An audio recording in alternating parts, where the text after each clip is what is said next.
লোকেশনের জন্য সবাই লিটারালি আমাকে পাগল করে ফেলছে যে লোকেশন দাও লোকেশন দাও লোকেশন দাও। সো আজকে আমি এই রেস্টুরেন্ট সম্পর্কে বলবো। আর হ্যাঁ, এই রেস্টুরেন্ট কিন্তু আমাদের চৌমনিতেই। So let's get started. So আমার নতুন একটা ভিডিওতে সবাইকে ওয়েলকাম। আর ওই দিন আমি চলে গিয়েছিলাম হচ্ছে গিয়ে চ্যাপ্টার ক্যাফে অ্যান্ড রেস্টুরেন্টের লোকেশন হচ্ছে চৌমনিতে। চৌমনি সুরুগো পোলের দক্ষিণ পাশে আপনারা রেস্টুরেন্টটা দেখতে পারবেন, একদম মেন রোডের সাথেই। আর রেস্টুরেন্টের অ্যাম্বিয়েন্স এতটা অ্যাস্থেটিক ছিল, মানে কি বলবো, এত সুন্দর একটা হাইডেন জেম যেটার ব্যাপারে অনেকেই জানেন না, বাট এটা সত্যি অনেক সুন্দর। পুরো একটা ফ্লাওয়ার গার্ডেন বলা যায়, মানে পুরো ন্যাচারাল একটা পরিবেশ, চারিদিকে গাছপালা, দেন সুন্দর সুন্দর কিছু পরিবেশ।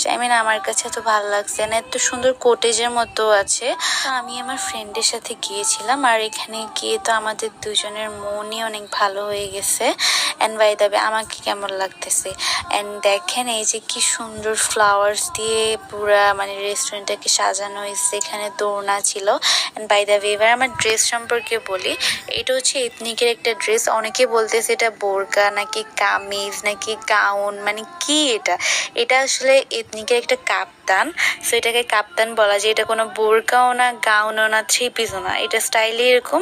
যারা পাকিস্তানি ড্রেস বা এথনিক ব্র্যান্ড সম্পর্কে আইডিয়া আছে তারা অবশ্যই জানেন যে এথনিকের ড্রেসগুলো মানে অনেকগুলো কাপ্তান এরকমই হয়।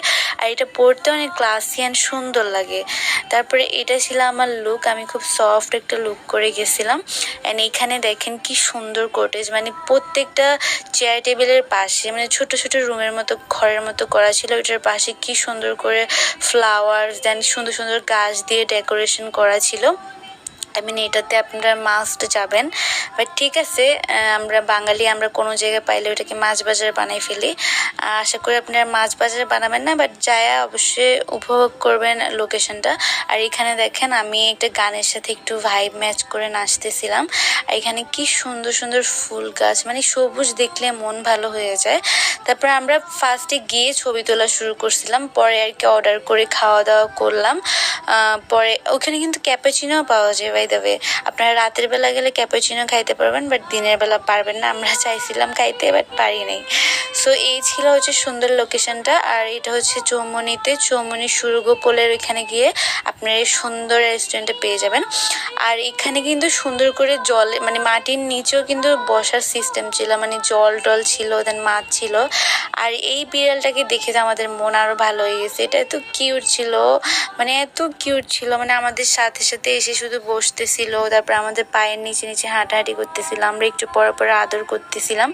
বিড়ালটা অনেক আদরে ছিল, অনেক আদরে একটা বাচ্চা, বেচারার হাত ভাঙা, তাও আমাদের আশেপাশে এসে ঘুরতেছিল। মানে এটাকে মেবি আপনারা ওইখানে দেখতে পারবেন গেলেই। আর আমরা গিয়েছিলাম সকালের দিকে, বাট আপনারা চাইলে যে কোনো টাইমে যেতে পারেন, আপনারা এটা সৌন্দর্য অবশ্যই মিস করবেন না। অ্যান্ড আমার লুকটা কেমন লাগছে, লোকেশনটা কে কে চিনেন অবশ্যই কমেন্ট করে জানাবেন।